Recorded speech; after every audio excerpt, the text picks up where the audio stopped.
siempre fue un mes especial para los ecuatorianos desde hace muchos años, desde inicios de los 80. Era el mes donde se recordaban los momentos más complejos en la relación internacional que Ecuador mantuvo con el Perú, que esta lucha que siempre se mantuvo, Paquilla, inclusive mucho más antes. Y claro, luego viene la guerra del Cenepa, que marca un hito, un antes y un después, lo que significaba el país, en todo el contexto, no solamente en el tema militar. Y precisamente por estas épocas iniciaban estas escaramuzas que luego trascendieron a un conflicto bélico que tuvo como, desde el punto de vista militar, un claro ganador al Ecuador, así lo cuenta la historia. Y precisamente nos acompaña el coronel Eduardo Vergara, quien estuvo al frente de las tropas, sobre todo en este destacamento que se convirtió en un ícono para los ecuatorianos, como fue Tiwinsa. Gracias por acompañarnos y bienvenido. Y hoy nos presenta Tiwinsa, Honor y Gloria, que es un libro que recoge las memorias de manera cronológica de lo que sucedió durante el conflicto de Cenepa. Gracias, coronel, bienvenido. Bueno, hagamos un poco de historia, porque hay una generación que ya no conoce y hay una generación que lo vivió de manera directa este momento histórico del país. ¿Qué fue la guerra del Cenepa? ¿Qué significó ese hecho bélico que en cambio tuvo una influencia enorme en el futuro del país? Bueno, gracias por la oportunidad. Antes de nada deseo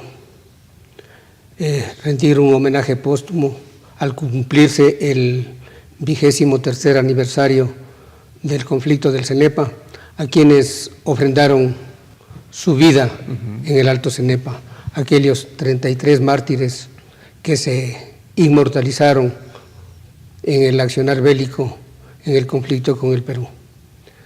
Lo que significó el conflicto del Cenepa, especialmente para las nuevas generaciones que no conocen, porque prácticamente ha transcurrido 23 años de aquel conflicto en el que nuestro ejército se vistió de gloria.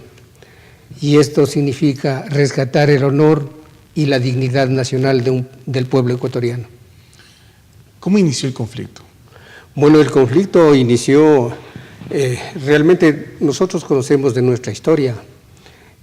Los problemas con el Perú han venido desde la época incásica, la Gran Colombiana, con el 27 de febrero, la batalla de Tarqui de 1829, y en la época republicana, de igual manera, tuvimos 3 conflictos bélicos con el Perú. El primero que no fue un conflicto, sino fue una invasión en el año de 1941, en donde el Perú invadió prácticamente la provincia de Loros en sus sectores de Chacra, Carcabón, Guavillo, Balsalito, Arenillas, Quebrada Seca, llegando a ocupar Machala. Posteriormente tenemos el conflicto armado de la Cordillera del Cóndor en el año de 1981. Lo que se conoció como la guerra de Paquilla. Sí, en los sectores de Paquilla, Mayaicu, Machinaza, en donde el ejército peruano, a pesar de la heroica resistencia de nuestros soldados, se tomaron dichos destacamentos. Todo esto conlleva a las acciones bélicas del año de 1995. ¿Cómo comienza el conflicto? Usted estaba al frente del destacamento de Tiwinsa. Bueno, el conflicto prácticamente comienza con el ejército peruano se tomó base norte. Había una zona no delimitada en la Cordillera del Cóndor de 78 kilómetros, en donde nuestro ejército tenía un punto de contacto con el ejército peruano, que es Cueva de los Tallos, o sea, de la cordillera del Cóndor a la parte oriental. Entonces ahí era el punto de statu quo de los dos ejércitos, donde las patrullas se topaban. Y posteriormente el comandante de la Brigada 21 Cóndor se da cuenta que el ejército peruano ha subido algunos kilómetros más arriba a formar base norte. O sea, estaba abriendo ahí un helipuerto, un destacamento. Y el 26 de enero se ordenó a una patrulla del Grupo de Fuerzas Especiales 26 al mando del capitán Isaac Ochoa para que desalojen a los invasores. Y ese momento comenzó las acciones bélicas con el Perú.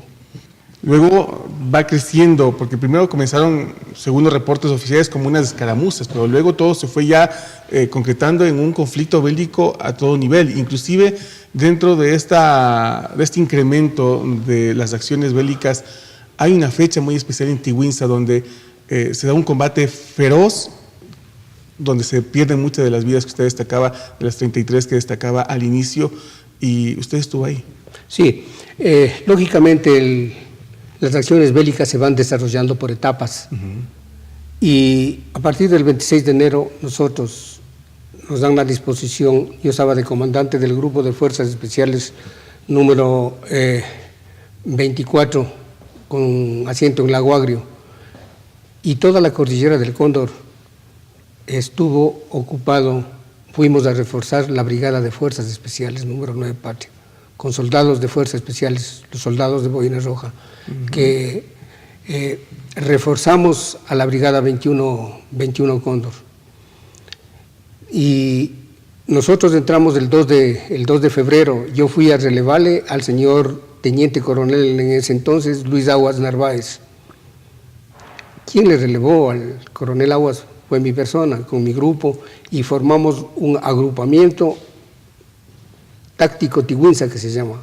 Y yo formé parte como comandante del subagrupamiento táctico Tiguinza, con sede, con el puesto de mando en Tiguinza. Ustedes estuvieron en línea de fuego. En línea de fuego. Bajo mi mando estuvieron aproximadamente unas 506 personas.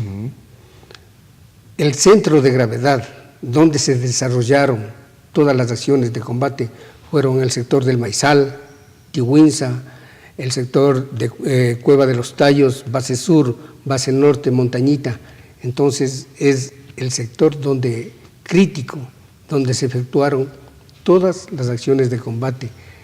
Tiguinza fue prácticamente una de las aspiraciones que tenía el ejército peruano. ¿Por qué era tan especial Tiguinza? Porque inclusive ya cuando se dan los pasos diplomáticos posterior al cese de las acciones militares, Tiguinza se convirtió en una acción de discusión especial que terminó convirtiéndose en ese ícono, no sé si de ganar o de perder lo que fue la lucha armada que en cambio mantuvo el Ecuador con el Perú.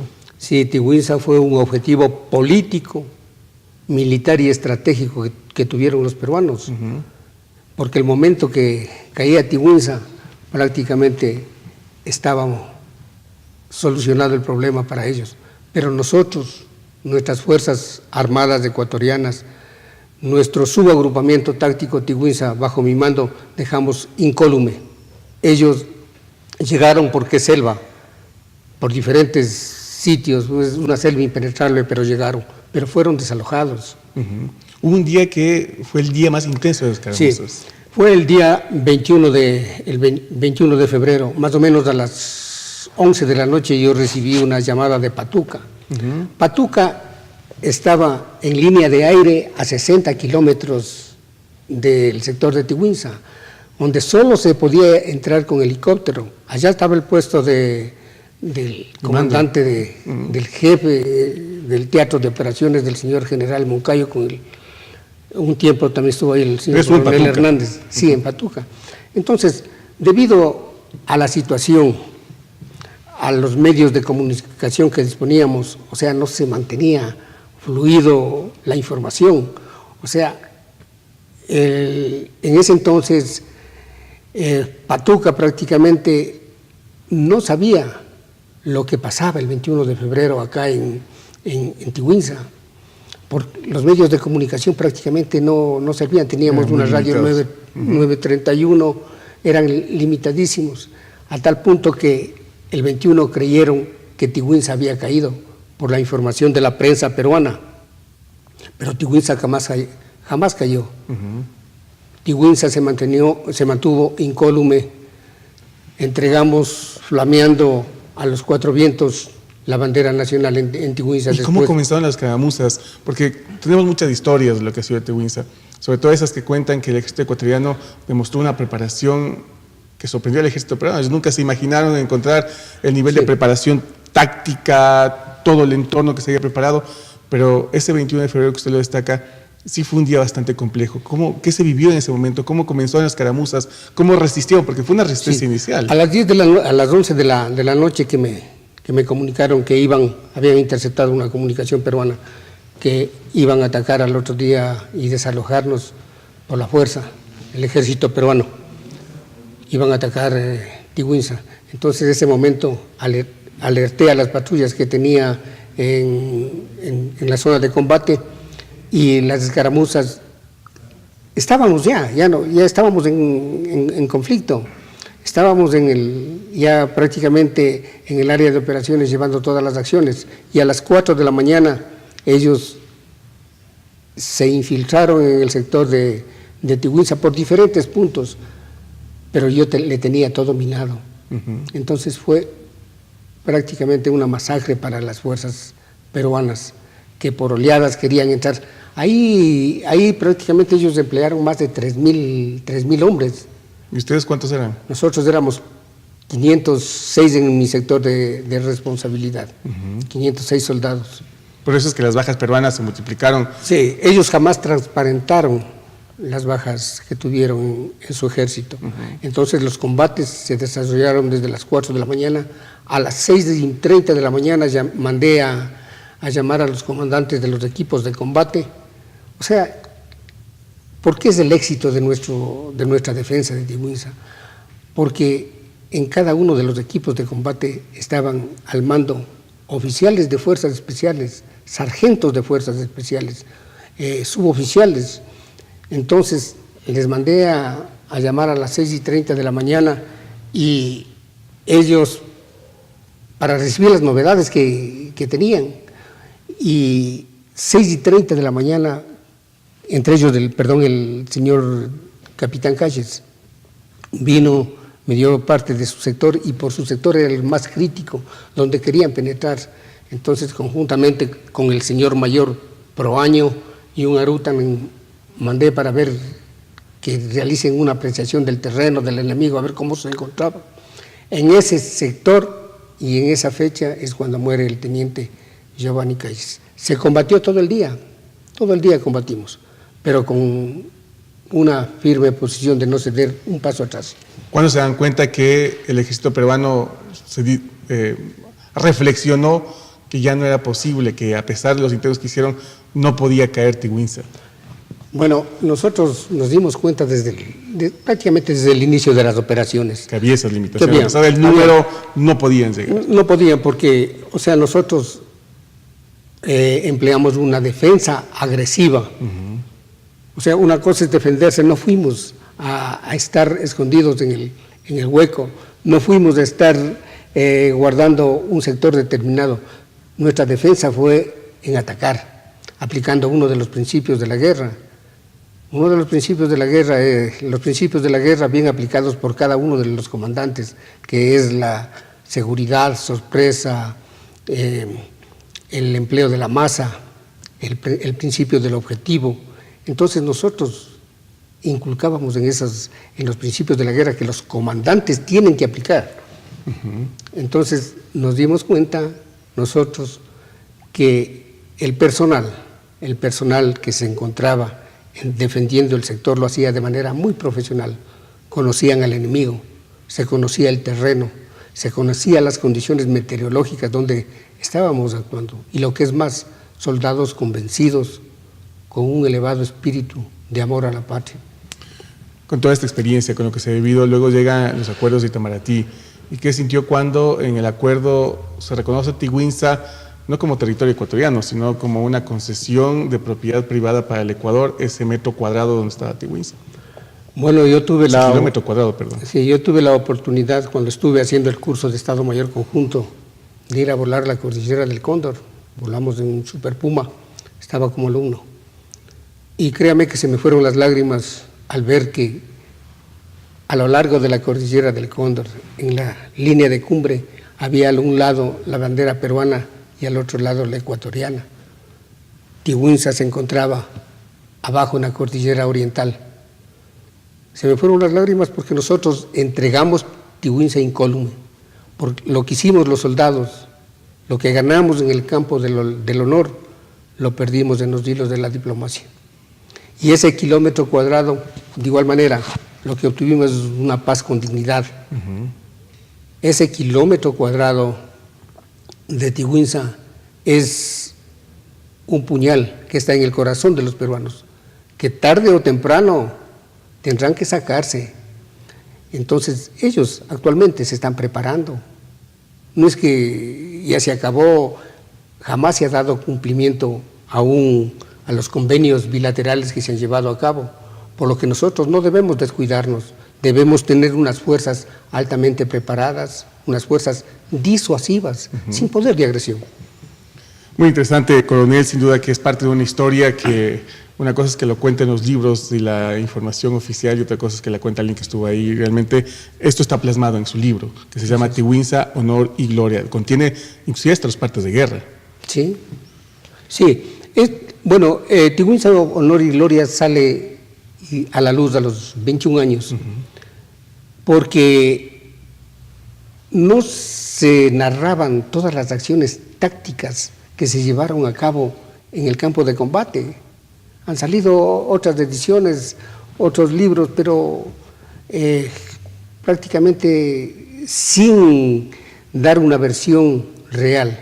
Sabemos que por su contenido esto trascenderá en la historia, porque de ahí no es nada inventado, todo es en base a lo que se vivió con partes de guerras, fotografías y lo que es más, las experiencias de sus comandantes.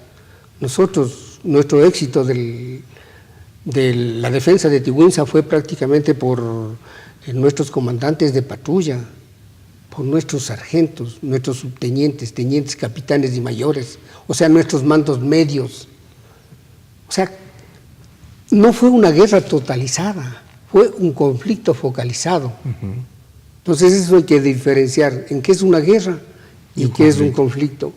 Guerra son las acciones bélicas que se desarrollan en todo el territorio nacional por tierra, mar y aire.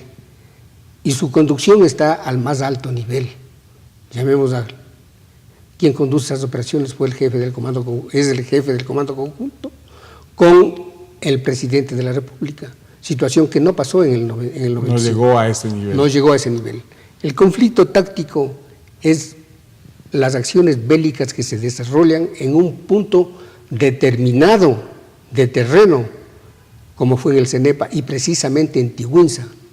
Y el subagrupamiento táctico Tiguinza fue prácticamente el que llevó el mayor esfuerzo, fue el que llevó el centro de gravedad, fue por donde se canalizó todo el ataque peruano. Por eso es que nosotros nos sentimos, yo principalmente como comandante de aquel sector, me siento muy orgulloso del personal de tropa, del personal de reservistas, nuestros reservistas, o sea, para que un ejército pueda operar, para que las patrullas puedan estar en continuo movimiento, en combate, se necesita también un abastecimiento, y ese abastecimiento le dieron los reservistas, que actualmente tanto el personal de tropa como el personal de reservistas y nuestros mandos medios han sido olvidados por las autoridades de turno, han sido opacados por el nombre de 2 o 3 que se creen, entre comillas, los héroes, que no es así. Porque la historia es diferente. Sin duda que hay mucho todavía que contar, hay muchos héroes que se mantienen en anonimato, porque claro, lamentablemente lo político suele asumir, inmiscuirse, y cuando lo político se inmiscuye en temas como estos, pues termina siendo traicionero, desconoce a quienes realmente estuvieron viviendo este momento histórico del país, que hoy con este libro Tiguinza, Honor y Gloria, el coronel Eduardo Vergara sin duda marca desde la condición real de lo que soy en Tiguinza este hito histórico para el país. Agradecemos al coronel por su presencia y por contarnos esta parte de la historia de nuestro país. Nos vamos a una primera pausa, seguimos con más entrevistas.